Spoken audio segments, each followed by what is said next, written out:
Hello दोस्तों, welcome to my channel PR knowledge research centre. तो आज हम करेंगे टेस्ट नंबर 8 जो कि विजन आईएएस का है। और आपकी जानकारी के लिए बता दूं कि हमारा मतलब इस टेस्ट का पीडीएफ जो है आपको हमारे टेलीग्राम लिंक पे मिलेगा। तो उसको आप टेलीग्राम में मिलेगा, तो उसका लिंक आप ज्वाइन कर लीजिएगा, तो डिस्क्रिप्शन बॉक्स में आपको मिल जाएगा। बाकी टेस्ट को एकदम टेस्ट की तरह से करिए। 1 से लेके 100 तक जो है, 1 से लेके 100 तक आप ओएमआर ले लीजिए और अपना फिलअप करिए और देखिए कितने क्वेश्चन आपके सही हो रहे हैं और कितने गलत हो रहे हैं। खैर ये इन्वायरमेंट का क्वेश्चन है, तो उसके हिसाब से आप आंसर दीजिए। तो अगर आपने इन्वायरमेंट पढ़ रखा है तो टेस्ट का टाइम है तो टेस्ट दीजिए, ठीक है। और टेस्ट देने का यही बहुत अच्छा टाइम है और इसी में अपना खुद का इवेल्युएशन करिए, ठीक है। पहला क्वेश्चन है, निम्नलिखित कथनों पर विचार कीजिए। कॉस्मिक किरणें हैं, नाभिक की अपशिष्ट का निपटान है, कुछ चिकित्सा उपकरणों का निपटान है, यूरेनियम खनन है। उपर्युक्त में से कौन से रेडियोधर्मी प्रदूषण के स्रोत हैं? 1 4 1 2 3 या 2 3 4 या 1 2 3 4। तो अगर आपको लग रहा है मैं जल्दी पढ़ा रही हूँ तो आप स्क्रीन को थोड़ा पॉज करके आंसर दीजिएगा। देखिए कॉस्मिक किरणें भी होती हैं और नाभिकीय अपशिष्ट का निपटान भी होता है, कुछ चिकित्सा उपकरणों का निपटान भी होता है, यूरेनियम खनन होता है। इसे पूछा रहा है कौन सा रेडियोधर्मी प्रदूषण के स्रोत है। तो देखिए रेडियोधर्मी प्रदूषण क्या होते हैं? जो परमाणु ऊर्जा ऐसे नाभिक के विखंडन वगैरह से होते हैं, नाभिक के अपशिष्ट निकलने वाले जो विकिरण होते हैं उन्हीं को कहते हैं। तो सभी चीजें होंगी तो ऑप्शन आपका डी होगा। सभी से रेडियोधर्मी प्रदूषण निकलता है, तो सिंपल सी बात है। नेक्स्ट है, वायु वायु में कार्बन डाइऑक्साइड की बढ़ती मात्रा धीरे धीरे वायुमंडल के तापमान को बढ़ा रही है क्योंकि यह अवशोषित करती है। क्या? वायु में मौजूद जल वाष्प को अवशोषित कर लेती है और इसका ऊष्मा को बनाए रखती है और सौर विकिरण से पराबैंगनी भाग को उसको और संपूर्ण सौर विकिरण को और सौर विकिरण के अवरक्त भाग। तो देखिए वायुमंडल जो कार्बन डाइऑक्साइड होती है, मात्रा धीरे धीरे वायुमंडल के तापमान को बढ़ा रही है क्योंकि ये अवशोषित करती है सौर विकिरण अवरक्त को, ठीक है। तो यही आपका आंसर होगा। जैसे क्या होता है ग्लोबल वार्मिंग, जैसे आपको पता है सौर विकिरण अवरक्त को क्या करती है, अवरक्त को सौर विकिरण अवरक्त को अवशोषित करती है। जैसे आपको पता है सूर्य की जो किरणें आती हैं यहाँ से लौट नहीं पाती हैं, जो बीच में अटक जाती हैं, तो वही चीजें अटक जाती हैं, मतलब समझ ही रहे हो, पढ़ा होगा आपने ग्रीन हाउस इफेक्ट। तो वही हो जाता है उसी से, कार्बन डाइऑक्साइड की बढ़ती मात्रा, ठीक है। तीसरा है, पर्यावरण और पारिस्थितिक तंत्र के संदर्भ में स्प्रिंग शॉक से तात्पर्य है औद्योगिक अपवाह के कारण जल निकायों के पीएच स्तर में होने वाली अचानक वृद्धि, बर्फ के तेजी से पिघलने के कारण संचित अम्लीय प्रदूषणों के उत्सर्जन, जल निकायों के पीएच में तीव्र गिरावट, लंबे समय तक होने वाले अम्लीय वर्षा के कारण मृदा की अम्लता में क्रमिक वृद्धि, प्राकृतिक क्षारीय पदार्थों द्वारा अम्लीय जल निकायों का तत्काल निष्प्रभान। पर्यावरण पारिस्थितिक तंत्र में स्प्रिंग शॉक पूछ रहा है। देखिए स्प्रिंग शॉक होता है बर्फ के तेजी से पिघलने के कारण संचित अम्लीय प्रदूषणों के उत्सर्जन से जल निकाय में पीएच की जो तीव्र कमी आ जाती है, गिरावट आती है, उसी को बोलते हैं, ठीक है। ये एक होता है एसिड शॉक, मतलब ये जो स्प्रिंग शॉक होता है ना, एक एसिड शॉक होता है। इसका मतलब होता है पीएच में गिरावट। पीएच में जब गिरावट होगी तभी तो कोई चीज एसिडिक होती है। पता है पीएच मान जो होता है वो डिसाइड मतलब बताता है ना कि कोई चीज एसिडिक है या बेसिक मतलब बेस है, क्षारीय है या अम्ल है। और अगर 7 है पीएच तो मतलब न्यूट्रल है, इससे ज्यादा है तो बेस है और इससे कम है तो वो एसिड है। तो यही गिरावट से ही तो पता चलेगा ना एसिडिक है, तो स्प्रिंग शॉक मतलब एक एसिड। तो ऑप्शन बी हो जाएगा। चौथा है, निम्नलिखित अधिनियमों को प्रारंभ से लेकर नवीनतम तक के सही कालानुक्रम में व्यवस्थित कीजिए। पर्यावरण संरक्षण अधिनियम, वन अधिनियम और जैव विविधता अधिनियम। आई थिंक ये सिंपल सा क्वेश्चन है, सबको पता होगा।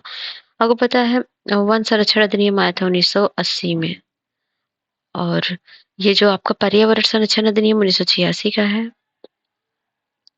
और ये जो है जैव विविधता अधिनियम 2002 का है। तो क्रोनोलॉजी लगा लीजिए, 80 86 मतलब 2 1 3, 2 1 3 ऑप्शन डी। नेक्स्ट है, सतत विकास लक्ष्यों और उनके उद्देश्यों के संदर्भ में निम्नलिखित युग्मों पर विचार कीजिए। एसडीजी गोल 17 है और 17 आपको याद होना चाहिए क्योंकि वहां से क्वेश्चन हमेशा आते हैं। तो 6 है, 6 में सस्ती और स्वच्छ ऊर्जा, और 7 में स्वच्छ और जल ऊर्जा स्वच्छता, 11 में संधारणीय स्तर और समुदाय, और 13 में जलवायु कार्रवाई। तो 6 में क्या है? तो 6 में क्या सस्ती ऊर्जा है? तो 6 में आपको पता होगा क्लीन एंड जो है क्लीन वाटर है इसमें। तो ये तो आपका सी, ये तो होगा नहीं, ग्रीन वाटर, स्वच्छ सस्ती और स्वच्छ ऊर्जा, स्वच्छ और जल ये 6 वाला है और 7 सस्ती और स्वच्छ ऊर्जा है तो 7 का ये होगा, ठीक है? तो ये अपोजिट दे दिया है और ये है 11 संधाड़ी शहर और समुदाय ये सही है और आपका जो है SD13 ये क्लाइमेट चेंज से है ये भी सही है। तो ऑप्शन हो जाएगा 2। गोथेनबर्ग प्रोटोकॉल के संदर्भ में कथन विचार कीजिए। इसका उद्देश्य यूरोप में अवैध प्रवासन को रोकना है। ये अम्लीकरण, सुपोषण, क्षोभमंडलीय ओजोन प्रदूषण की समस्या का समाधान करता है। ये अंतरिक्ष के शांतिपूर्ण उपयोग के लिए एक वैश्विक समझौता है। इंटरपोल का सदस्य बनने के लिए किया गया एक प्रोटोकॉल है। कौन सा सही है? तो गोथेन प्रोटोकॉल क्या है? ये 1999 में हुआ था। इसका उद्देश्य जो है वैश्विक स्तर पर वायु गुणवत्ता में सुधार करना है और यूरोप के लिए संयुक्त राष्ट्र आर्थिक आयोग के convention long range transboundary air pollution का एक प्रोटोकॉल है। तो ये जो हो जाएगा आंसर बी हो जाएगा। ये अम्लीकरण, सुपोषण, क्षोभमंडलीय ओजोन प्रदूषण की समस्या का समाधान करता है। जीरो डेब्रिस चार्टर 2030 अंतरिक्ष में मलबा तटस्थ करने का वैश्विक रूप से अग्रणी प्रयास कर रहा है। निम्नलिखित में से कितने देशों ने चार्टर पर हस्ताक्षर किया है? रोमानिया, भारत, अमेरिका, यूरोपीय संघ और चीन। तो करंट अफेयर का है तो इसमें जो हो जाएगा आपका रोमानिया है और यूरोपियन संघ है। इसमें कुल 12 देशों ने जो है ESA यूरोपीय संघ अंतरिक्ष परिषद में जीरो डिग्री चार्टर पर हस्ताक्षर किया था, जिसमें से कि Austria, Belgium, Cyprus, Estonia, Germany, Lithuania, Poland, Portugal, Romania, Slovakia, Sweden और यूनाइटेड किंगडम है। तो ये नहीं है बाकी। ऑप्शन हो जाएगा बी। कभी-कभी सुर्खियों में रहने वाला शब्द memory of the world programme मुख्य रूप से निम्नलिखित में से किस संगठन से संबंधित है? International cultural diversity organisation, united nation education scientific and culture organisation, international federation of arts council and culture agencies, international heritage organisation. कभी ये है memory of the world programme. तो ये रिलेटेड है आपके united nation education scientific and culture organisation से। तो ये जो है अभी क्या हुआ था, 3 भारतीय साहित्यिक कृतियों रामचरितमानस, पंचतंत्र और सहृदय लोकल को यूनेस्को के memory of the world Asiatic Pacific regional register में शामिल किया गया था, इसलिए न्यूज में था। नेक्स्ट है वन्य जीव अधिनियम 1972 के अंतर्गत निम्नलिखित में से कौन सा संगठन स्थापित किए गए हैं? वन्य जीव अपराध नियंत्रण ब्यूरो, केंद्रीय चिड़ियाघर प्राधिकरण, राष्ट्रीय वन्य जीव बोर्ड और राष्ट्रीय बाघ संरक्षण प्राधिकरण। तो ये चारों ही शामिल किए गए हैं, ऑप्शन डी होगा। तो ठीक है, नेक्स्ट है निम्नलिखित में से किस स्थल को CA या TS मान्यता दी गई है? CA मतलब जो टाइगर कंजर्वेशन इंस्टीट्यूट है और ये TS मतलब है टाइगर स्टैंडर्ड। तो लैंसडाउन वन प्रभाग, जिम कॉर्बेट राष्ट्रीय उद्यान, चितवन राष्ट्रीय उद्यान या सिकोट एलियन नेचर रिजर्व। तो ये क्या होता है CATS? तो ये होता है बाघ संरक्षण रिजर्व या बाघ आबादी वाले अन्य संरक्षण रिजर्व और संरक्षित क्षेत्रों में प्रभावी प्रबंधन हेतु मतलब मूल मानदंड जो निर्धारित करते हैं, ठीक है। तो इसमें शामिल है लैंसडाउन है, जिम कॉर्बेट नहीं है इसमें, और ये है चितवन और ये आपका सिकोटो एलियन नेचर रिजर्व। तो ये हो जाएगा ऑप्शन सी। निम्नलिखित कथनों पर विचार कीजिए। पृथ्वी का चुंबकीय क्षेत्र पृथ्वी के बाह्य क्रोड में उपस्थित पिघले हुए लोहे की गति से उत्पन्न होता है। पृथ्वी की चुंबकीय ध्रुव इसके भौगोलिक ध्रुवों के साथ पूरी तरह से रेखांकित होते हैं। पृथ्वी का चुंबकीय क्षेत्र प्रत्येक कुछ लाख वर्षों में उत्क्रमित हो जाता है। कौन सा सही है? इसमें पहला सही है, पृथ्वी का चुंबकीय क्षेत्र पृथ्वी के बाह्य क्रोड में उपस्थित पिघले हुए लोहे की गति से उत्पन्न होता है, बिल्कुल। और दूसरा गलत है, पृथ्वी के चुंबकीय ध्रुव इसके भौगोलिक ध्रुवों की तरह पूरी तरह से संरेखित करते हैं। तो पृथ्वी के 2 ध्रुव होते हैं, भौगोलिक ध्रुव और चुंबकीय ध्रुव। यहाँ मतलब जो होता है चुंबकीय ध्रुव की कल्पना ग्रह के भीतर एक बड़े भारी चुंबक की भांति कर सकते हैं, जो पृथ्वी की दूरी के साथ लगभग संरेखित होता है। चुंबक का प्रत्येक छोर भौगोलिक उत्तर और दक्षिणी ध्रुवों के अपेक्षाकृत करीब पर स्थित है और पृथ्वी के अदृश्य चुंबकीय क्षेत्र रेखाएं एक सतत बंद लूप से होकर गुजरती हैं और प्रत्येक चुंबकीय ध्रुव से लगभग लंबवत होती हैं। तो ये हो जाएगा गलत। और तीसरा, पृथ्वी का चुंबकीय क्षेत्र प्रत्येक कुछ लाख वर्षों में क्रमित हो जाता है, तो ये सही। Option B. अग्निबाण रॉकेट के संदर्भ में कथन विचार कीजिए। अग्निबाण एक 4 चरड़ी रॉकेट है जो 700 किमी ऊंचाई तक नीतभर ले जाने में सक्षम है।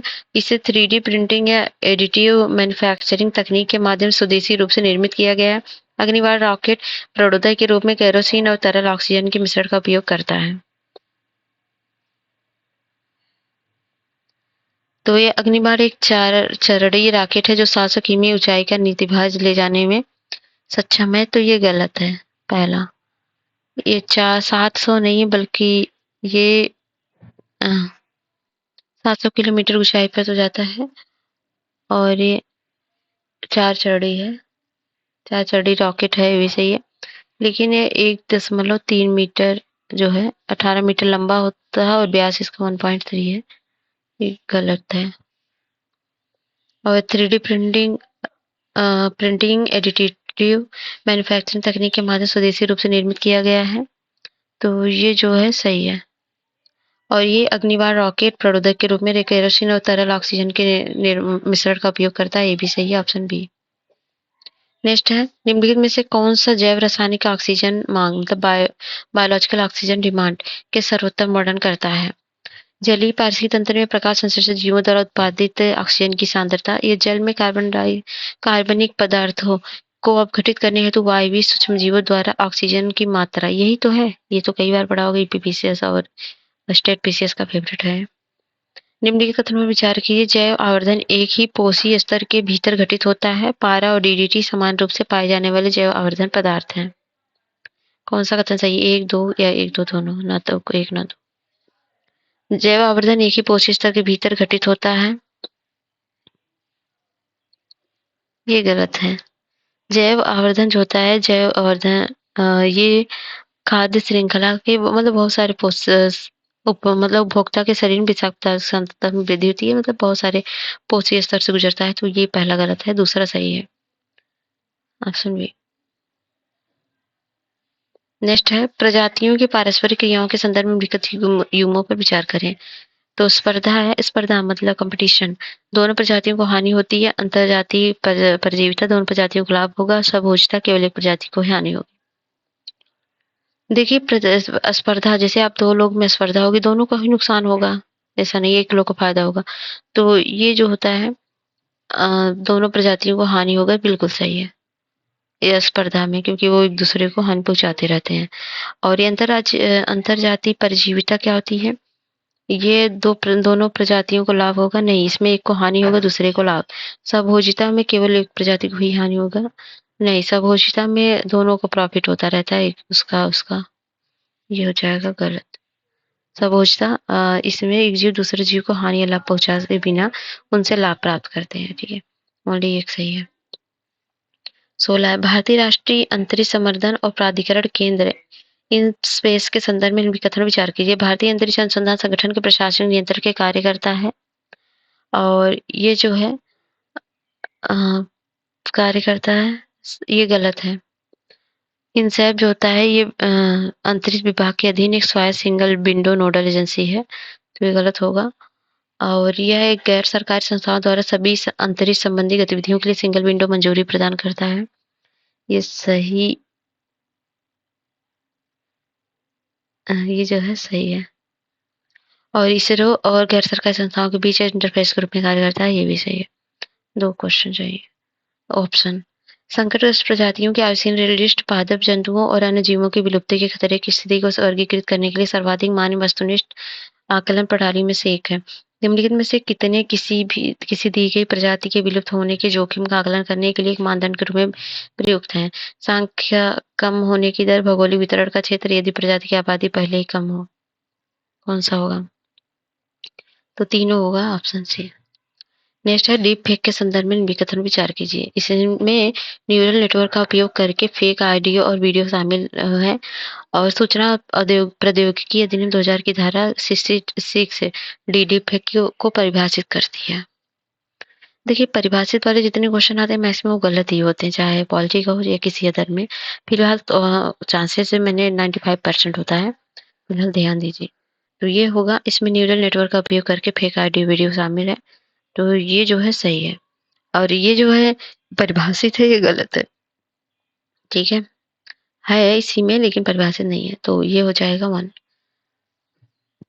इंडोर वायु प्रदूषण के संदर्भ में निम्न कथन विचार कीजिए। रेडान जो कुछ भवन सामग्रियों में पाया जाता है, फेफड़ों के कैंसर का कारण बन सकता है।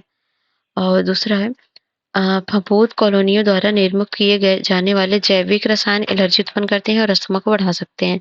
एयर फ्रेशनर प्रयुक्त होने वाले वाष्पशील कार्बनिक यौगिक गुर्दे को क्षति पहुंचा सकते हैं। पहला तो सही है। रेडान को कुछ भवन सामग्री में पाया जाता है जो कैंसर का कारण होता है। फफूंद कॉलोनियों निर्मुक्त होते हैं। जैव रासायनिक एलर्जी अस्थमा उत्पन्न करते हैं, ये भी सही है। एयर फ्रेशनर प्रयुक्त होने वाले वाष्पशील कार्बनिक यौगिक गुर्दे को हानि पहुंचाते हैं, ये भी सही है। नेक्स्ट है 20वां। डिजी लॉकर के संदर्भ में निम्न कथन विचार कीजिए। डिजी लॉकर डिजिटल इंडिया कार्यक्रम के तहत शिक्षा मंत्रालय की एक प्रमुख पहल है और यह जो है शिक्षा मंत्रालय की है। ये इलेक्ट्रॉनिक एंड प्रौद्योगिकी मंत्रालय है ना, एक ऐप है, तो सोच लीजिए ये इलेक्ट्रॉनिक एंड प्रौद्योगिकी मंत्रालय की होगी तो गलत है। डिजी लॉकर प्रणाली में जारी किए गए दस्तावेज को मूल भौतिक दस्तावेज के समान माना जाता है, ये तो सही है। और उपयोगकर्ता केवल आधार आधारित प्रमाणीकरण के माध्यम से अपने डिजी लॉकर अकाउंट तक पहुंच सकते हैं। ये नहीं, सही नहीं है क्योंकि इसमें मोबाइल नंबर जो है नहीं बदला जाता। आधार के लिए नामांकन में असमर्थ जो होता है वो मोबाइल नंबर नहीं बदल सकता है। मोबाइल नंबर से डिजिलॉकर अकाउंट बना सकता है, ये सही होगा। तो ये होगा इसके लिए 1 केवल सही है, 2 पे गलत गया, ये 1 ही है।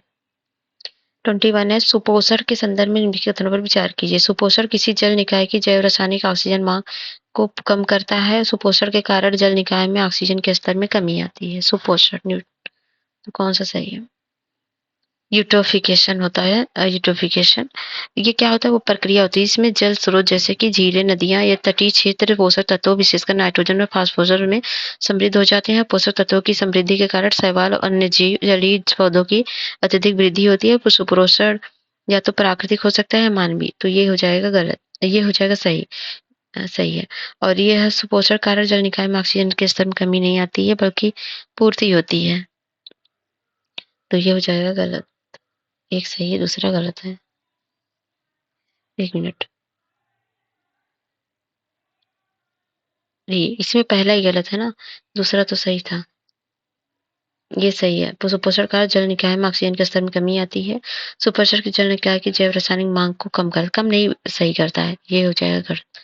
तो सॉरी, इसका आंसर 1 गलत है, दूसरा सही है। नेक्स्ट है 22। केंद्रीय प्रदूषण नियंत्रण बोर्ड जल एवं वायु प्रदूषण की रोकथाम और नियंत्रण तथा वायु की गुणवत्ता में सुधार से संबंधित किसी भी मामले पर केंद्र सरकार को सलाह दे सकता है। क्या सलाह दे सकता है? सही है, सलाह दे सकता है। इसे पर्यावरण अधिनियम 1986 के तहत उत्तरदायित्व सौंपा गया है। तो ये दूसरा गलत है क्योंकि इसे जो है प्रदूषण निवारण और नियंत्रण अधिनियम 1981 के तहत ये दिया गया है, तो गलत है। तो ये ऑप्शन हो जाएगा सी। कन्वेंशन है उद्देश्य है। बेसल कन्वेंशन है अस्थायी कार्बनिक प्रदूषण पर कार्रवाई के लिए, और ये जो है रॉटरडैम। तो बेसल कन्वेंशन किसके लिए था? Basel convention on the control of the transboundary movement of hazard waste and disposal, विश्व अपशिष्ट खतरनाक पदार्थों के अपशिष्ट वगैरह के लिए था ना। तो खतरनाक अपशिष्ट समपारी अवगमन के लिए था बेसल कन्वेंशन। और ये रॉटरडैम कन्वेंशन किसके लिए था? तो रॉटरडैम सही है, ये है खतरनाक पदार्थों के व्यापार में पूर्व सूचित सहमति से। और स्टॉकहोम तो ये है आपका स्थायी प्रदूषण को कार्रवाई से, तो हो जाएगा ऑप्शन केवल 1 ही सही है। 24 है नाइट्रोजन स्थिरीकरण में कमी, मृदा में वनस्पति जीवों में असंतुलन, विषाक्त धूल का उत्पादन, लवणता में वृद्धि। उपरोक्त में से कितने मृदा प्रदूषण के परिणाम हैं? तो वो जिस नाइट्रोजन स्थिरीकरण में कमी, मृदा में वनस्पतियों जीवों में असंतुलन, विषाक्त धूल का उत्पादन, लवणता में वृद्धि सभी है। ठोस अपशिष्ट प्रबंधन विधि है, प्रक्रिया है। भस्मीकरण है ऑक्सीजन की अनुपस्थिति में नियंत्रण पूर्व दहन। ताप अपघटन है ऑक्सीजन की उपस्थिति में कार्बनिक पदार्थों का गर्म होना। गैसीकरण अपशिष्ट को सीधे सिंथेटिक गैस में परिवर्तित करना।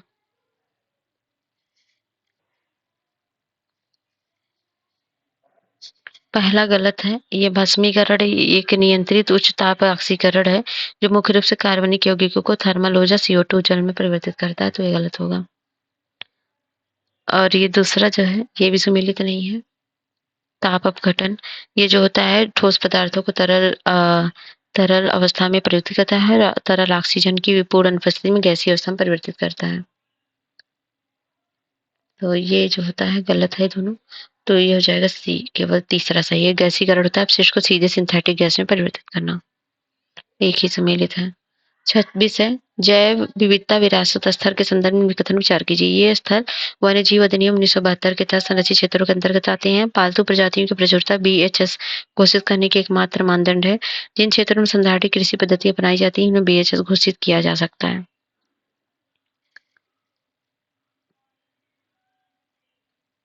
ये गलत है।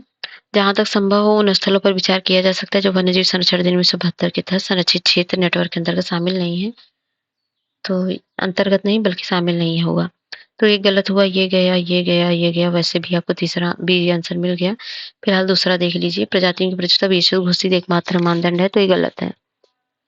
ठीक है। ये वन्यजीव के साथ-साथ पालतू प्रजातियों में अंतर विशिष्ट श्रेणियों की प्रचुरता है इसमें, तो ये गलत है। नेक्स्ट है, हाल ही में सरकार ने तड़ोबा अंधारी टाइगर रिजर्व के बाघों को सह्याद्री टाइगर रिजर्व में स्थानांतरित करने की योजना बनाई। सह्याद्री टाइगर रिजर्व निम्नलिखित में से किस राज्य में स्थित है? गुजरात, महाराष्ट्र, कर्नाटक, छत्तीसगढ़। सिंपल सा है, ये तो आपका महाराष्ट्र में है, पता होगा। तो ये जो है पश्चिमी क्षेत्र में स्थित एकमात्र टाइगर रिजर्व है। इस टाइगर रिजर्व में बाघों की आबादी को पुनर्जीवित करने के लिए राज्य का विभाग जल्द ही चंद्रपुर जिले के तांडोबा आधारित टाइगर रिजर्व के बाघों को स्थानांतरित करेगा। 28 है, निम्नलिखित विशेषताओं पर विचार कीजिए। मानवीय गतिविधियां सख्ती से प्रतिबंधित, कोई निश्चित सीमा नहीं होती है, राज्य सरकार द्वारा अधिसूचित किया जाता है, विशेष रूप से वन्यजीव संरक्षण के लिए होता है। उपयुक्त में से कितनी राष्ट्रीय उद्यान की विशेषताएं? केवल एक, के दो, तीन, ये सभी। तो पहला सही है, मानवीय गतिविधियां सख्ती से प्रतिबंधित होती हैं, कोई निश्चित सीमा नहीं होती, बिल्कुल होती है, गलत है। राज्य सरकार द्वारा सूचित किया जाता है, तीसरा सही है। विशेष रूप से वन्यजीव संरक्षण के लिए होता है, वन्यजीव संरक्षण के लिए होता है। राष्ट्रीय उद्यान पारिस्थितिक तंत्र को सुरक्षा प्रदान करता है और वनस्पति जीव जंतु परिदृश्य के शामिल होते हैं और राष्ट्रीय उद्यान न केवल वन्यजीव का संरक्षण करते हैं बल्कि पर्यावरण परिदृश्य विरासत को इस तरह संरक्षित करते हैं, तो ये गलत हो जाएगा, तो हो जाएगा। कार्बन फार्मिंग के संदर्भ में इन कथनों पर विचार कीजिए। इसमें ग्रीन हाउस गैस को सृजन कम करने वाली कृषि पद्धति का उपयोग शामिल है। इसे अधिकांशतः सीमित जल उपलब्ध कराने वाले शुष्क क्षेत्रों में लागू किया जाता है।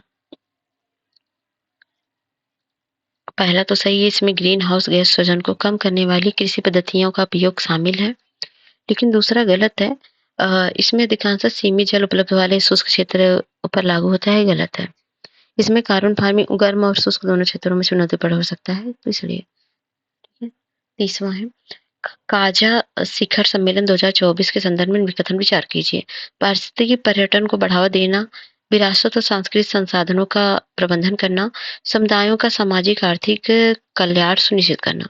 कितने काजा शिखर सम्मेलन का उद्देश्य है इसमें से? तीनों ही है। तो ये जो हुआ था 31 मई को हुआ था, मई में 2024 में। ठीक है, ये रिसार्ट शहर लिविंगस्टोन में से हुआ था, तो ये हो जाएगा तीनों। 31 है, कथन है पहला, भारत अस्थायी कार्बनिक प्रदूषण पर स्टॉकहोम कन्वेंशन के तहत नामित वैश्विक पर्यावरण सुविधा वित्तीय संसाधन तक पहुंचने में सक्षम है। और यह जो है दूसरा है, भारत में स्टॉकहोम कन्वेंशन के तहत सूचीबद्ध 7 रसायनों की सूची की पुष्टि हुई है। बिल्कुल हुई है, 7 रसायन जिसमें है क्लोरिडोन और ब्रोमिडोइ फिनाइल और हेक्साब्रोमिडीफिनाइल ईथर हेप्टा ब्रोमिडी फिनाइल, ऐसे ऐसे है नाम, जिसको हम दे देंगे आपको, देख लेना। तो ऑप्शन ए हो जाएगा। पारिस्थितिक तंत्र के ऊर्जा प्रवाह के संदर्भ में विकथन पर विचार कीजिए। पृथ्वी पर सभी पारिस्थितिक तंत्रों के लिए सूर्य ही एकमात्र प्रत्यक्ष ऊर्जा का स्रोत है। दूसरा है, पौधे भोजन बनाने के लिए लगभग 1 से 5% सौर विकिरण को ग्रहण करते हैं। कितने कथन सही है? एक दो दोनों, ना तो एक ना तो दो। पहला गलत है। समुद्र के पृथ्वी पर सभी पारिस्थितिक तंत्रों के लिए सूर्य एकमात्र ऊर्जा जो है प्रत्यक्ष ऊर्जा का स्रोत है।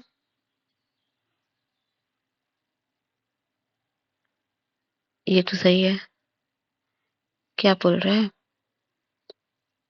पारसी तंत्र में ऊर्जा प्रवाह के संदर्भ में पृथ्वी पर सभी पारिस्थितिक तंत्रों के लिए सूर्य सभी पारिस्थितिक तंत्र के लिए नहीं है। गहरे समुद्र में जो हाइड्रोथर्मल पारिस्थितिक तंत्र होता है, जो पृथ्वी पर पारिस्थितिक तंत्रों के सूर्य की एकमात्र ऊर्जा का स्रोत है। तो बताइए, हाइड्रोथर्मल जो है वेंट समुद्र तल पर गीजर या गर्म जल के चश्मों की तरह कार्य जो होते हैं। तो ये के समुद्र के अंदर आपको पता ही है हाइड्रोथर्मल पारिस्थितिक तंत्र होता है, वो होता है। पौधे भोजन बनाने के लिए लगभग 5% विकिरण को ग्रहण करते हैं। ये सही है, ऑप्शन हो जाएगा बी। 33 है, open network for digital commerce के संदर्भ में कथन विचार कीजिए। ओएनडीसी भारतीय राष्ट्रीय भुगतान निगम की एक पहल है और ये जो है गलत है।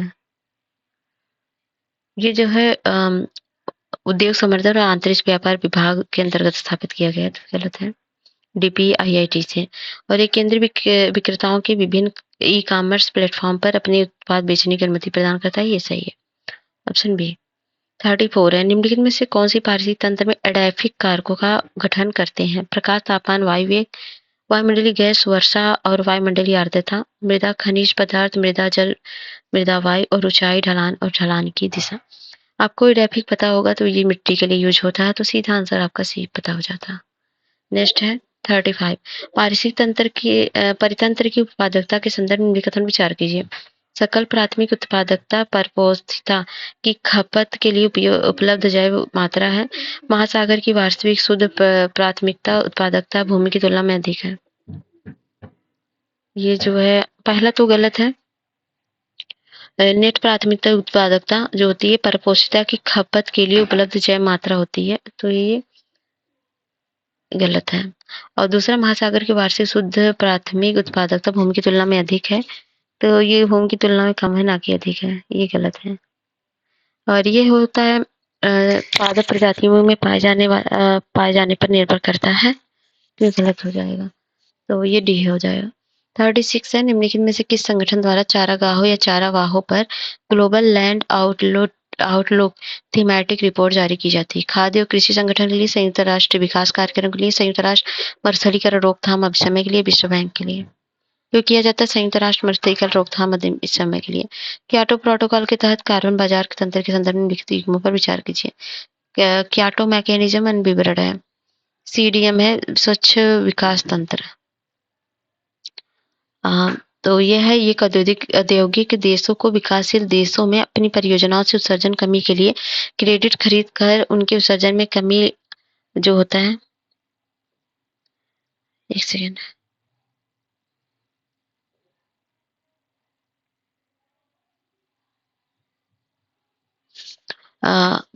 क्रेडिट खरीद कर उनके उत्सर्जन में कमी के लक्ष्यों को पूरा करने की अनुमति देता है। संयुक्त कार्यान्वयन है, औद्योगिक देशों के बीच उत्सर्जन में कमी संबंध परियोजनाओं को सुविधाजनक बनाता है। उत्सर्जन व्यापार है, देशों को उनके क्योटो लक्ष्यों को पूरा करने के लिए उत्सर्जन अनुमतियों का व्यापार करने में सक्षम बनाता है। ये तीनों कथन सही है। निम्नलिखित गैसों को 100 वर्षों में उनकी वैश्विक तापन संभाव्यता के अवरोही क्रम में व्यवस्थित कीजिए। Carbon dioxide, methane, nitrous oxide, sulphur hexachloride.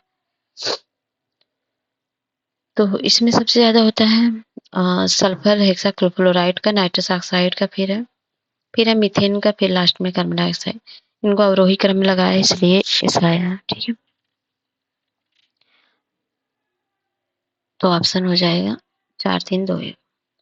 पवित्र उपवन के संदर्भ में कथन विचार कीजिए। पवित्र उपवन धार्मिक या सांस्कृतिक महत्व के कारण स्थानीय समुदाय द्वारा संरक्षित वन के परंपरागत भूखंड है। इस उपवनों की मूल स्थिति को बनाए रखने के लिए इसमें सामान्य तौर पर किसी भी प्रकार के मानवीय हस्तक्षेप की अनुमति नहीं होती है। तो इसमें पहला है, पवित्र उपवन धार्मिक या सांस्कृतिक महत्व के कारण स्थानीय समुदायों द्वारा संरक्षित वन परंपरागत भूखंड है। दूसरा गलत है, इन उपवनों की मूल स्थिति को बनाए रखने के लिए इनमें सामान्य तौर पर किसी प्रकार के मानवीय हस्तक्षेप की अनुमति नहीं होती है, तो होती है, ऐसा नहीं है, तो ये गलत है, ये एक ही सही है। शैवाल प्रस्फुटन के संदर्भ में कथन विचार कीजिए। छोटे हरित पादपों की सघन परतें हैं जो पोषक तत्वों की प्रचुरता होने पर झीलों और अन्य जल निकायों की सतह पर घटित होते हैं। पादप प्लवक की अत्यधिक वृद्धि मछली की आबादी के लिए तापकारी है, जो खाद्य पदार्थों के लिए निर्भर है। इसमें जल की गुणवत्ता खराब होती है, जिससे मानव स्वास्थ्य पर विषाक्त प्रभाव पड़ता है। पहला तो सही है, ये छोटे हरित पादपों के सघन परतें हैं जो पोषक तत्वों की प्रचुरता होने पर झीलों और अन्य जल निकायों के तहत सतह पर घटित होते हैं। और दूसरा जो है दूसरा इसमें सही है। दूसरा जो है, 1 मिनट, दूसरा गलत है। पादप प्लवक अत्यधिक वृद्धि मछली की आबादी के लाभकारी है, तो ये लाभकारी खाद्य पदार्थों के लिए निर्भर है, नहीं, गलत है। इसमें जल की गुणवत्ता खराब होती है जिससे मानव स्वास्थ्य पर विषाक्त प्रभाव पड़ता है, ये भी सही है, ऑप्शन डी, सी, मतलब बी है ना, 2। 41 है, जैव विविधता की माप के संदर्भ में कथन विचार कीजिए।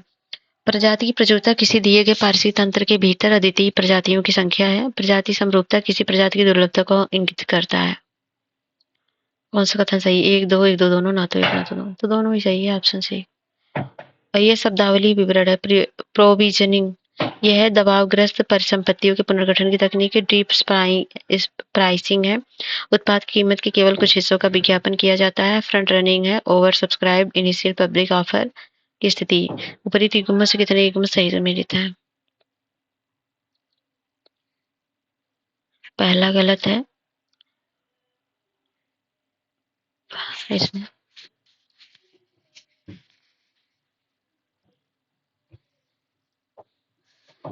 प्रोवाइजनिंग, ये गलत है, ठीक है।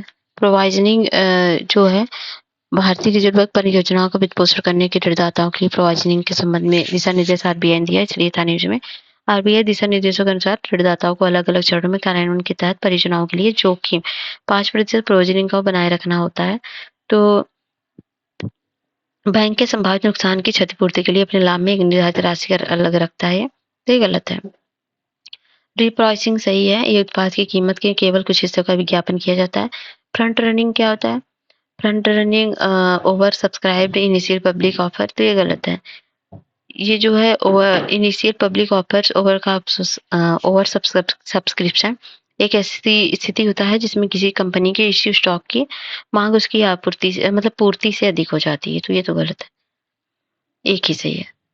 और इसमें है भारत में तंबाकू खेती के संदर्भ में कथन विचार कीजिए। भारत तंबाकू का सबसे बड़ा उत्पादक और आयातक है। तंबाकू खेती के लिए अत्यधिक वर्षा सामान्यतः 1000 मिलीमीटर से अधिक होना आवश्यक है। क्लोक्योर्ड वर्जियन चेरूट तंबाकू की आयातित किस्में हैं। कौन से कथन सही नहीं है? कितने कथन सही नहीं है? तीनों सही नहीं है, गलत है, क्योंकि तंबाकू का सबसे बड़ा उत्पादक आयातक भारत नहीं है। कौन है?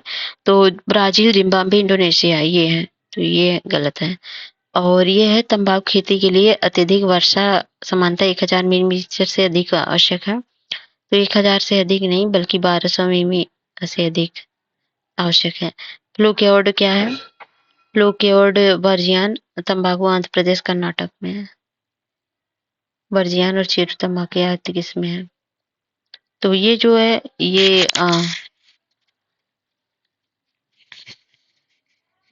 ठीक है, ये प्लूआर्ड वर्जियान तंबाकू आंध्र प्रदेश कर्नाटक में है, तो ये गलत है, तो तीनों गलत है।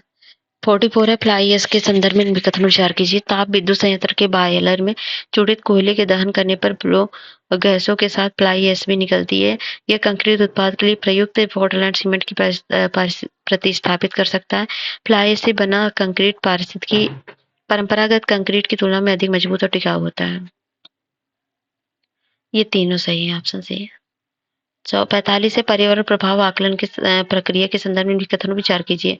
EAIA संधारणीय विकास के लिए प्राकृतिक संसाधनों के इष्टतम उपयोग को सुनिश्चित करने के हेतु एक प्रबंधनीय तकनीक है। पर्यावरण अधिनियम 1986 के तहत सभी विकासात्मक गतिविधियों के लिए EAIA अनिवार्य है। कौन सा कथन सही है? 1 2 1 2 दोनों, ना तो 1 ना तो 2। पहला तो सही है, दूसरा गलत है इसमें, क्योंकि EAI 1986 के तहत विकासात्मक गतिविधियों में 29 श्रेणियों में है और 29 श्रेणी के लिए जो है अनिवार्य कर दिया गया, जिसमें 50 करोड़ का इससे अधिक निवेश शामिल हो, इसलिए सही नहीं है, केवल एक सही है। 46 है, प्रकाश रासायनिक धूम कोहरा प्रदूषणों का मिश्रण है जो तब निर्मित होता है जब नाइट्रोजन ऑक्साइड और वाष्पशील कार्बन यौगिक जो है सूर्य के प्रकाश से अपक्रिया करते हैं, उनमें शहरों के ऊपर भूरे रंग की धुंध बनती है। ये तो सही है। सामान्य धूम कोहरा उष्ण जलवायु में बनता है जब कोयले के दहन में निर्मित उत्पाद अत्यधिक संक्षारण सल्फ्यूरिक अम्ल की बूंदों के साथ मिल जाते हैं। तो ये गलत है, क्योंकि धूम कोहरा या सामान्य धूम कोहरा कोयले के दहन के कार्बन डाइऑक्साइड और सल्फर डाइऑक्साइड और धूम का उत्सर्जन होता है तब बनता है, तो ये गलत है। और इसमें संक्षारण सल्फ्यूरिक अम्ल की बूंदें उत्पन्न हो जाती हैं। ये बहुत ठंडी नम जलवायु में होता है। एक सही है। ओजोन परत की क्षति पहुंचाने वाले पदार्थों के उत्सर्जन को नियंत्रित करने के लिए निम्नलिखित में से किस एक अंतर्राष्ट्रीय संधि पर हस्ताक्षर किए गए थे? क्योटो प्रोटोकॉल, पेरिस समझौता, मॉन्ट्रियल प्रोटोकॉल, बेसल कन्वेंशन। तो ये था आपका मॉन्ट्रियल प्रोटोकॉल। सिंपल सा है। अवैध वन्यजीव व्यापार के संदर्भ में कथन पर विचार कीजिए। तो ये है भारतीय वन्यजीव अधिनियम 1972, भारतीय दंड संहिता 1860, या वन्यजीव अपराध नियंत्रण ब्यूरो या पशुओं की प्रति क्रूरता का निवारण अधिनियम 1960। तो 4 हुई है, ऑप्शन डी। 49 है, निम्नलिखित में से कौन सा एक निकाय भारतीय और विदेशी चिड़ियाघरों के बीच प्राणियों के आदान प्रदान को स्वीकृति प्रदान करता है? राष्ट्रीय वन्यजीव बोर्ड, राष्ट्रीय जैव विविधता प्राधिकरण, केंद्रीय चिड़ियाघर प्राधिकरण, वन्यजीव अपराध नियंत्रण ब्यूरो। यह है केंद्रीय चिड़ियाघर प्राधिकरण, ऑप्शन सी। 50 है, भारत में ई अपशिष्ट नियम के संदर्भ में निम्नलिखित कथनों पर विचार कीजिए। विस्तारित उत्पादक उत्तरदायित्व वस्तुओं के जीवन चक्र के दौरान उनमें संबंधित पर्यावरणीय लागतों के एकीकरण और प्रोत्साहन करता है। केंद्रीय प्रदूषण नियंत्रण बोर्ड द्वारा स्थापित उत्पादक उत्तरदायित्व संगठन पेशेवर संगठन है जो उत्पादकों को उनके ईपीआर लक्ष्यों को प्राप्त करने में सहयोग करते हैं। पहला तो सही है, केंद्रीय प्रदूषण नियंत्रण बोर्ड द्वारा स्थापित उत्तरदायित्व संगठन पेशेवर संगठन है जो उत्पादकों को ईपीआर लक्ष्यों को प्राप्त करने में सहयोग करते हैं। तो ये जो है गलत है। ठीक है, एक ही सही है। पहला, जीव मंडल आरक्षित क्षेत्र के संदर्भ में कथन पर विचार कीजिए। इसमें प्राय संधारणीय विकास को प्रोत्साहन देने के लिए स्थलीय, समुद्री और तटीय पारिस्थितिक तंत्र को शामिल किया जाता है। क्या सही है? तो 1, 2, 3 वाला है भाई। तो पहला तो सही है। जीव मंडल आरक्षित क्षेत्र के कोर क्षेत्र सख्त रूप से संरक्षित और मानवीय गतिविधियों से प्रतिबंधित है। क्या है दूसरा सही है? बिल्कुल सही है। भारत में सभी जीव मंडल आरक्षित क्षेत्र world network of biosphere reserve के भाग हैं। सभी तो नहीं है, इसमें 12 है ना, तो इसमें सब नहीं है, तो ये गलत हो जाएगा। 2 सही है। 52 है, पारिस्थितिक संवेदित क्षेत्रों के संदर्भ में कथन पर विचार कीजिए। भारत में अनिवार्य है कि प्रत्येक संरक्षित वन में उनकी सीमाओं के प्रारंभ होकर न्यूनतम 10 किमी तक ईएसजेड होना चाहिए। ईएसजेड 1972 के वन्यजीव संरक्षण अधिनियम के तहत अधिसूचित पारिस्थितिक रूप में महत्वपूर्ण क्षेत्र है। 1, 2 दोनों, ना तो 1 ना तो 2। कौन सा सही है? पहला तो गलत है। ये अनिवार्य है कि तो गलत है। इसे 1972 में संरक्षित किया गया था, तो ये भी गलत है। 1986 के तहत था, ये गलत है। Option D. 53 है, निम्नलिखित में से कौन सा प्रमुख ओजोन क्षयकारी पदार्थ मीथेन, फ्रेऑन, कार्बन मोनोऑक्साइड, कोई नहीं? फ्रेऑन है। राष्ट्रीय व्यावसायिक स्वास्थ्य संस्थान के संदर्भ में कथन विचार कीजिए। विज्ञान प्रौद्योगिकी मंत्रालय का अधीन एक प्रमुख संस्थान है। तो गलत है। ये किसके अंतर्गत है? ये स्वास्थ्य एवं परिवार कल्याण मंत्रालय के अंतर्गत है ना? स्वास्थ्य अनुसंधान विभाग के अंतर्गत कार्य करता है। गलत है। बाकी ये दोनों सही है। इसका विशेष ध्यान सिलिकोसिस जैसे धूल संबंधी श्वसन रोगों पर है और हाल ही में राष्ट्रीय खनिक स्वास्थ्य संस्थान का विलय एनआईवीएच में किया गया। वैसे भी एलिमिनेट पहला कर देते तो आंसर आपको बी आराम से मिल जाता। 55 है, जैव विविधता के संदर्भ में ईवीएल कॉर्टेज में निम्नलिखित में से कौन से 4 घटकों को शामिल किया गया? पर्यावरण हानि, अतिदोहन, सहविलुप्ति, विदेशी प्रजातियों का आक्रमण। पर्यावरण हानि, अतिदोहन, जलवायु परिवहन प्रदूषण, अतिदोहन, प्रदूषण, जलवायु परिवर्तन, वनोन्मूलन, वनोन्मूलन, प्रदूषण, अतिदोहन, जलवायु परिवर्तन। तो ये है पर्यावरण हानि, अतिदोहन, सहविलुप्ति, विदेशी प्रजातियों का आक्रमण। 56 है, प्रदूषित स्थल पर प्राकृतिक या निर्मित सूक्ष्मजीवों की आबादी को शामिल करके प्रदूषणों को विघटित करने के लिए देशी सूक्ष्मजीवों की क्षमता में वृद्धि करने की तकनीक को निम्नलिखित में से किस रूप में जाना जाता है? जैव संवर्धन, जैव संचय, आंतरिक जैवोपचार, माइक्रो रेमिडिएशन।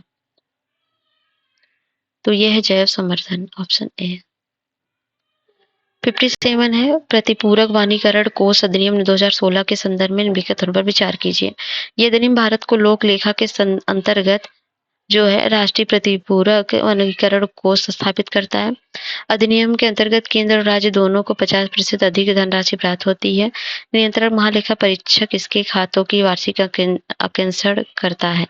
कितने कथन सही है? 1, 2, 3 या कोई नहीं?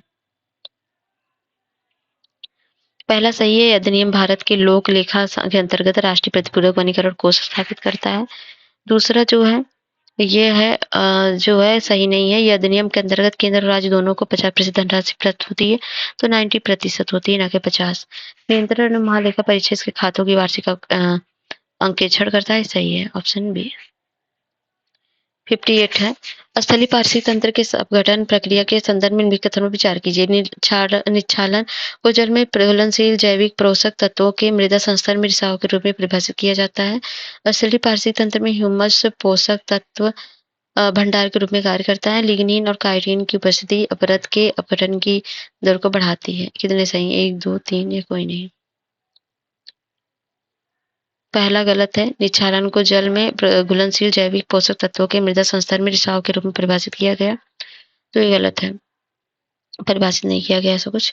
और ये दूसरा सही है, स्थलीय पारिस्थितिक तंत्र में ह्यूमस पोषक तत्वों के भंडार रूप में कार्य करता है। तीसरा है, लिग्निन और काइटिन उपस्थित अपरद के अपघटन को दर को बढ़ाती है, ये गलत है, ये बढ़ाती नहीं है बल्कि धीमी करती है, तो केवल एक ही सही ऑप्शन है। 59 है, निम्नलिखित कथनों पर विचार कीजिए। सल्फ्यूरिक अम्ल है, पैराक्सीटिल नाइट्रेट है, कड़की पदार्थ है, चौमंडल ओजोन है। उपरिक्त कितने द्वितीयक वायु प्रदूषण है? 1, 2, 3 या कभी चारों? तो इसमें जो है सल्फर, देखिए ये द्वितीय के बारे में पूछ रहा है। प्राथमिक के बता दूं तो प्राथमिक के आपके कार्बन मोनोऑक्साइड होता है और सल्फर डाइऑक्साइड होता है, नाइट्रोजन ऑक्साइड होता है और हाइड्रोजन और कड़की पदार्थ होते हैं। तो कड़की पदार्थ नहीं होगा क्योंकि प्राथमिक प्रदूषण होते हैं, और प्राथमिक प्रदूषण वो होते हैं जो पृथ्वी की सतह पर मौजूद होते हैं, प्रत्यक्ष रूप से वायुमंडल में उत्सर्जित होते हैं। तो बाकी सब है द्वितीयक प्रदूषण, तो हो जाएगा 1, 2, 4 मतलब 3 सही। सृष्टि है, वर्ष 2030 तक 500 गीगावाट और जीवाश्म ऊर्जा क्षमता का लक्ष्य प्राप्त करना है। 2030 तक ऊर्जा आवश्यकताओं का 50% नवीकरणीय ऊर्जा से प्राप्त करना है। 2047 तक नेट जीरो सर्जन का लक्ष्य प्राप्त करना है। उपरोक्त में से कितने भारत की जलवायु कार्रवाई की पंचामृत रणनीति के घटक हैं? पहला सही है, 2030 तक 500 गीगावाट जीवाश्म ईंधन प्राप्त करना है। 2030 तक 50% नवीकरणीय ऊर्जा से प्राप्त करना है, दूसरा भी सही है। और तीसरा 2047 तक नेट जीरो नहीं बल्कि 2070 तक है, ऑप्शन बी।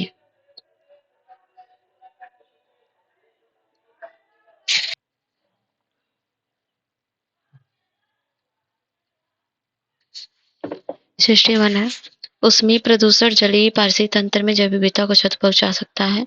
जल निकाय के तापमान में वृद्धि से घुलित ऑक्सीजन की मात्रा कम हो जाती है।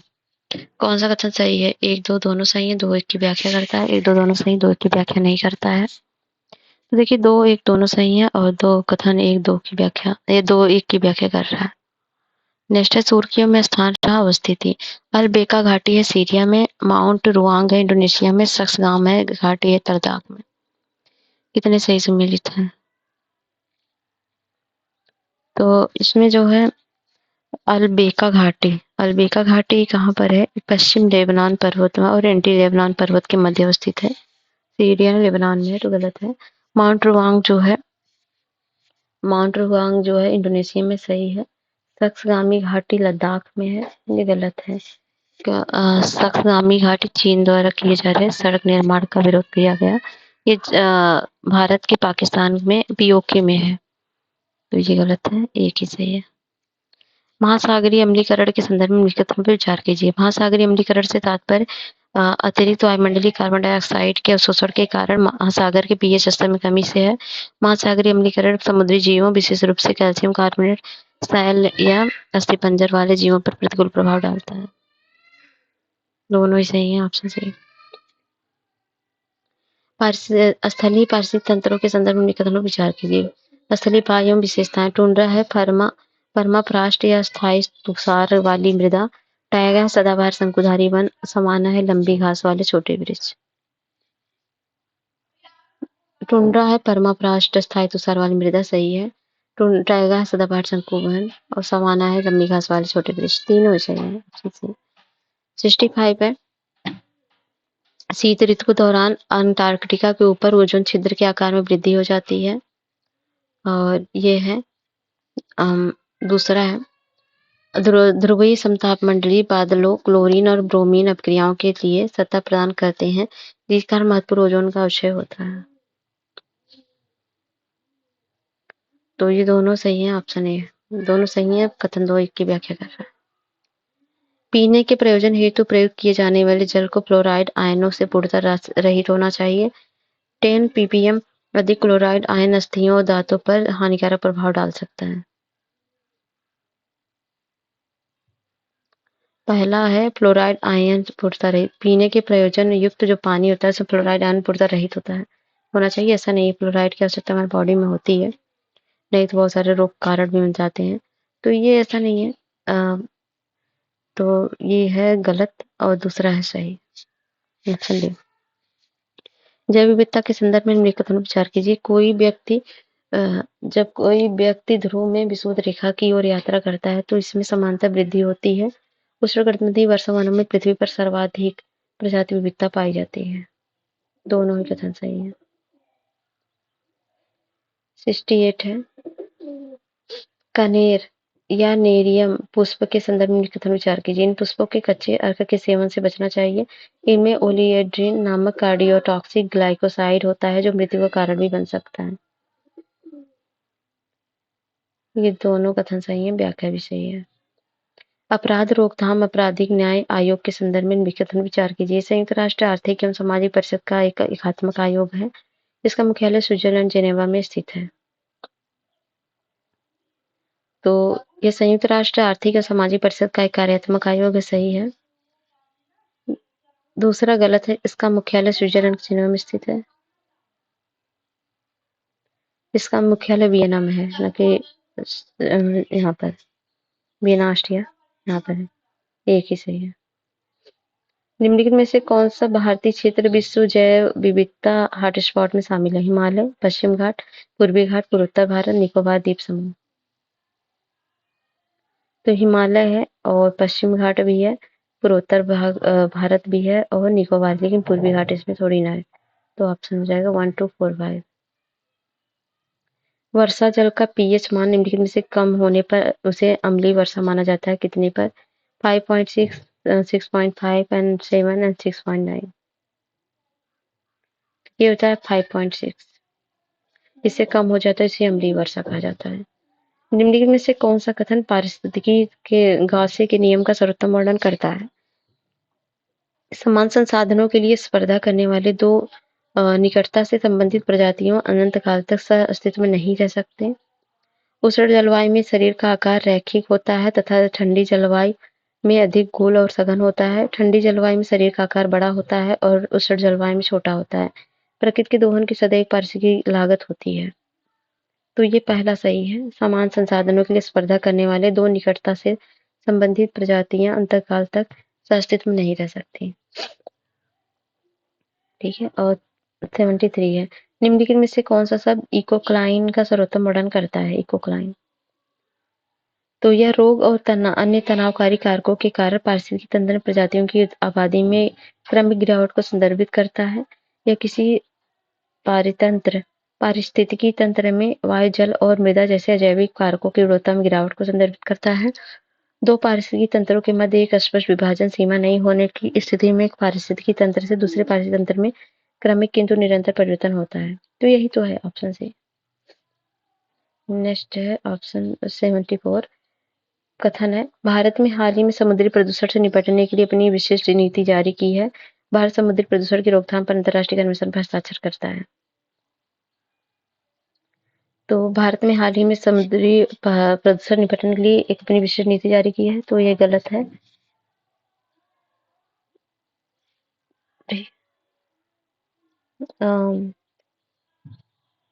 ये गलत है, भारत ने नहीं की है।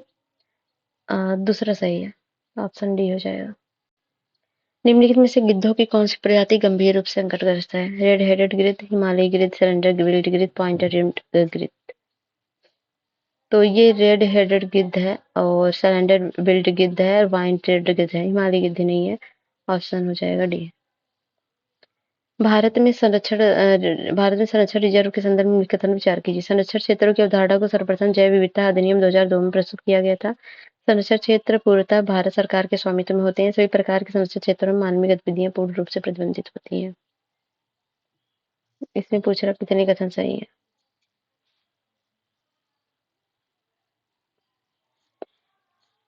पहला गलत है। ये 2002 के तहत प्रस्तुत किया गया था, सर्वप्रथम जैव विविधता अधिनियम। तो ये गलत है क्योंकि इसे वन्यजीव संरक्षण अधिनियम 1972 में संशोधन करके लाया गया था। और ये जो है सही है। संरक्षण क्षेत्र पूर्णतः भारत सरकार के स्वामित्व में है। सभी प्रकार के संरक्षण क्षेत्रों में मानवीय गतिविधियां पूर्ण प्रतिबंधित, सभी में नहीं है। सामुदायिक रिजर्व के गठन और समानता स्थलीय ग्राम परिषद और वन विभाग समझौता ज्ञापन पर हस्ताक्षर करके किया गया था इसका। इन्हें स्थानीय समुदायों और संरक्षण प्रयासों को में शामिल करने के लिए डिजाइन किया गया था, मतलब सब में नहीं। ओके, नेक्स्ट है 77। प्रदूषण रोग है आर्सेनिक है, ब्लैकफुट रोग, कैडमियम सिटाइट है, नाइट्रेट से ब्लूबेरी सिंड्रोम। तीनों सही सुमेलित हैं, ऑप्शन सी। किस क्षेत्र में जैव विविधता की हानि के संदर्भ में निम्नलिखित कथन विचार कीजिए। पादप की उत्पादकता में गिरावट, पर्यावरणीय व्यवधानों जैसे सूखे के प्रति प्रतिरोध में कमी, या रोग चक्र की परिवर्तनशीलता में वृद्धि। उपरोक्त में से कितने जैव विविधता हानि के परिणाम है। पादपों की गिरावट तो होगा उत्पादकता में, पर्यावरणीय व्यवधानों में सूखे की प्रतिरोध में कमी आएगी, रोग चक्र की परिवर्तनशीलता में वृद्धि होगी। ऑप्शन सी हो जाएगा। 79 है। निम्नलिखित में कथनों में से कौन सा बायोपायरेसी पद को सर्वोत्तम रूप से परिभाषित करता है। तो यह कृषि प्रयोजन के लिए आनुवंशिक रूप से संशोधित जीवों का वैध व्यापार है, या वाणिज्यिक लाभ के लिए विदेशी ज्ञान या जैव संसाधनों का अनधिकृत उपयोग का है। तो ये है सी, बी सही है। नेक्स्ट है 80। हाथियों के संरक्षण के संदर्भ में कथन विचार कीजिए। भारत सरकार ने 1992 में केंद्र प्रायोजित योजना के रूप में प्रोजेक्ट एलिफेंट प्रारंभ किया था, और ये वन्य जीवों एवं वनस्पतियों की लुप्तप्राय प्रजातियों के अंतर्गत व्यापार पर कन्वेंशन ने हाथियों की अवैध हत्या की निगरानी का कार्यक्रम शुरू की थी। भारतीय वन्यजीव ट्रस्ट एशियन एलिफेंट अलायंस का सदस्य है। तो तीनों कथन सही है, ऑप्शन सी। 81 वन्यजीव संशोधन अधिनियम 2022 संदर्भ में लिखित युग्मों पर विचार कीजिए। अनुसूची 1 है, 2 है, 3 है, 4 है। तो इसमें दिया है, पहले अनुसूची में दिया है उच्चतम स्तर का संरक्षण, क्या सही है? बिल्कुल सही है। और दूसरे अनुसूची में संरक्षित पादपों को प्रजातियां, तो ये नहीं है, कम स्तर पर संरक्षण प्राप्त पशु प्रजातियां होती हैं, नीलगाय वगैरह। और अनुसूची 3 में है जो है ये भी सुमेलित नहीं है, संरक्षित पादपों की प्रजातियां हैं जैसे कुरिंजी वृक्ष वगैरह। तो इसका है, इसका है। और अनुसूची 4 है जिसमें निम्न स्तर का संरक्षण प्राप्त पशु प्रजातियां हैं, ये सुमेलित ये भी नहीं है। तो इसमें पादप प्रजातियां हैं, परिशिष्ट है, तो ये गलत है, केवल एक सही है। 82 है। प्राय सुर्खी में रहने वाला डेडा विधि है ग्रामीण भारत में उपयोग की जाने वाली जल संशोधन की पारंपरिक विधि, प्राकृतिक सामग्रियों का उपयोग करके बीजों के पर्यावरण अनुकूल संरक्षण की तकनीकी, मृदा की उर्वरता बढ़ाने हेतु नई प्रौद्योगिकी विधि है, स्थानीय रूप से प्राप्त सामग्रियों का उपयोग करके बनाई जाने वाली संधारणीय संरचना का रूप है। तो यह है प्राकृतिक सामग्रियों का उपयोग करके बीजों के पर्यावरण अनुकूल संरक्षण की तकनीक। हाल ही में मलेरिया से लड़ने के लिए निम्नलिखित में से किस देश द्वारा आनुवंशिक रूप से संशोधित मच्छर छोड़े गए। जिबूती, इरिट्रिया, सूडान, मिस्र। तो ये छोड़ा गया था जिबूती, 23 मई 2024 को पूर्वी अफ्रीका की जिबूती में। ठीक है।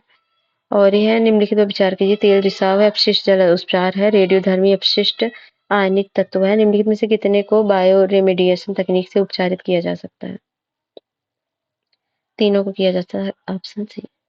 झील पारिस्थितिक तंत्र के संदर्भ में कथन विचार कीजिए। लिटोरल जोन वह क्षेत्र है जो जलीय झील पारिस्थितिक तंत्र के तट से सबसे दूर होता है। प्रोफंडल जोन में न्यूनतम प्रकाश के प्रवेश के कारण विशेष रूप से कम तापमान होता है। ये पहला गलत है, ये सबसे निकट का होता है ना कि दूर का, और ये दूसरा सही है, ऑप्शन बी। 36। यह निम्नलिखित में से कौन-सा बाह्य स्थानीय संरक्षण के उदाहरण है? इन सीटू का वनस्पति उद्यान, अ, ये तो है। और वन आरक्षित ये नहीं है, इन सीटू है ये।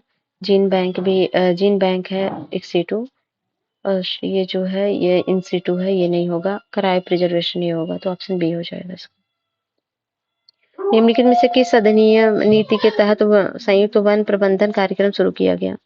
वन अधिनियम 1980, राष्ट्रीय वन नीति 1988, भारतीय वन अधिनियम 1927 और वन संरक्षण अधिनियम 1972। तो राष्ट्रीय वन नीति 1988 है।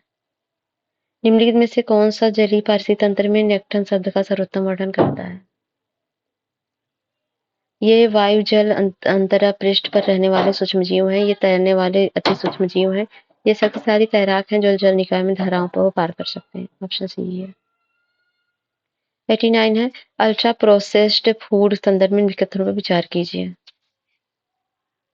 इनमें प्रायः विटामिन, प्रोटीन और फाइबर की अधिक मात्रा होती है। ये गलत है, नहीं होती है। अल्ट्रा प्रोसेस्ड फूड में प्रायः परिरक्षक और रंजकों जैसे योजक शामिल होते हैं। सही है। हृदय संबंधी समस्याएं अल्ट्रा प्रोसेस्ड फूड से जुड़े जोखिम में से एक है। ये भी सही है। Option B. 90 है, भारत में ध्वनि प्रदूषण के नियमन के संदर्भ में निम्नलिखित कथनों पर विचार कीजिए। केंद्रीय प्रदूषण नियंत्रण बोर्ड ने भारत में विभिन्न क्षेत्रों के लिए ध्वनि के अनुमेय स्तर को निर्धारित किया है। अस्पतालों में, शैक्षणिक संस्थाओं, न्यायालयों के आसपास 100 मीटर के भीतर के क्षेत्र को शांत क्षेत्र घोषित किया जा सकता है। ये हो जाएगा, दोनों सही।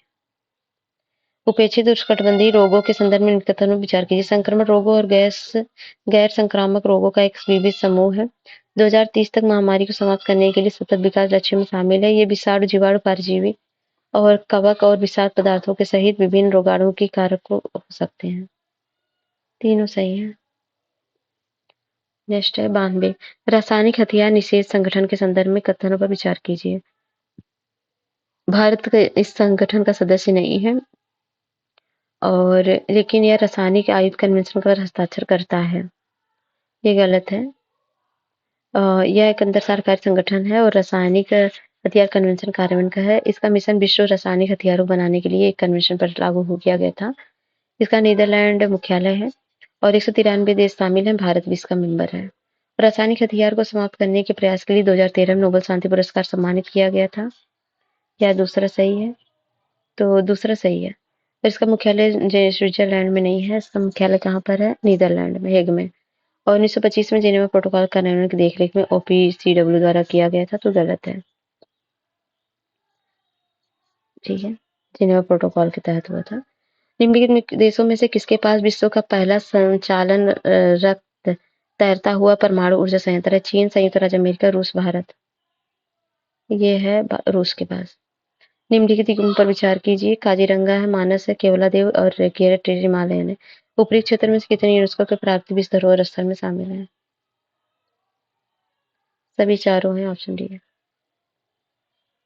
ऑटोमोबाइल उपयोग के लिए जाने वाले कैटेलिक कन्वर्टर्स के संदर्भ में कथन विचार कीजिए। इसे प्लैटिनम, पैलेडियम और रेडियम को विषाक्त गैस के उत्सर्जन को कम करने के लिए ऑटोमोबाइल लगाया जाता है। जब निकास कैटेलिटिक कन्वर्टर से गुजरता है तो बिना दहन के ही हाइड्रोकार्बन कार्बन डाइऑक्साइड जल में परिवर्तित हो जाते हैं। एक कौन सा सही है? एक दो, एक दो दोनों, ना तो एक ना तो दो। दोनों ही गलत हैं। मतलब सही नहीं है ना, दोनों ही सही है। ऑप्शन सही हो जाएगा। निम्नलिखित पर ये डी हो जाएगा ना, दोनों सही है, मतलब ना तो एक ना तो दो। निम्नलिखित पर विचार कीजिए। आर्थिक विकास, सामाजिक विकास से पर्यावरण संरक्षण है, राजनीतिक स्थिरता है। उपर्युक्त में से कितने संधारणीय विकास के प्राथमिक स्तंभ है? एक, दो, तीन या सभी चार? तो ये तीनों है। तीन है, इसमें से कौन कौन से? एक तो पहला है और दूसरा भी है और तीसरा है, लेकिन चौथा नहीं है। ऑप्शन हो जाएगा सी। सुपरिचित ई अपशिष्ट प्रदूषण डाइऑक्सिन और फ्यूरान के संदर्भ में निम्नलिखित कथनों पर विचार कीजिए। डाइऑक्सिन फ्यूरान विद्युत और इलेक्ट्रिक उपकरण अपशिष्ट के थर्मल ट्रीटमेंट के दौरान सर्जित होता है। डाइऑक्सिन फ्यूरान के संदर्भ में संपर्क में आने पर लगभग 90% कारक दूषित भोजन खाना है। दोनों सही है। Option C. उद्योगों से निकलने वाले विषाक्त रसायन, ताप विद्युत संयंत्र से निकलने वाले फ्लाई ऐश और भूमि पर डंप किए जाने वाले घरेलू अपशिष्ट, कीटनाशक और शाकनाशी खनन उपयुक्त में से कितने मृदा प्रदूषक स्रोत हैं? तो सभी हैं। और 5 99 प्राय सुर्खियों में रहने वाला टैग 003 मुख्य रूप से एक है। क्या है ये? ये डेंगू की रोकथाम के लिए लाइव एटेन्यूएटेड वैक्सीन है। लास्ट है जैव चिकित्सा अपशिष्ट प्रबंधन 2016 के संदर्भ में निम्न के कथन पर विचार कीजिए। यह केवल बड़े अस्पताल परिसरों के लिए लागू होता है। यह प्रयोगशाला में उत्पन्न अपशिष्ट जैविकी अपशिष्टों को साइट पर ही कीटाणु शोधन के माध्यम से पूर्ण निपटान को अनिवार्य बनाता है। इन नियमों के तहत जैव चिकित्सा अपशिष्ट को 5 श्रेणियों में विभाजित किया जाता है। इसमें पहला गलत है, यह केवल बड़े अस्पताल परिसर में ही होता है, सभी में होता है। और दूसरा जो है सही है, यह प्रयोगशाला में उत्पन्न अपशिष्ट सूक्ष्म जैविक अपशिष्ट का साइट पर ही कीटाणु से शोधन में पूर्ण निपटान को अनिवार्य बनाता है। इन नियमों के तहत जैव चिकित्सा अपशिष्ट को 5 श्रेणी में विभाजित किया गया, गलत है, 4 श्रेणी में विभाजित किया गया है। तो केवल एक सही है, ऑप्शन 1। और ये 100 क्वेश्चन कंप्लीट हुआ। कितने आपके सही में बताइएगा। और ठीक है, पसंद आता है तो लाइक शेयर सब्सक्राइब करें। मिलते हैं नेक्स्ट वीडियो, तब तक के लिए जय हिंद, जय भारत।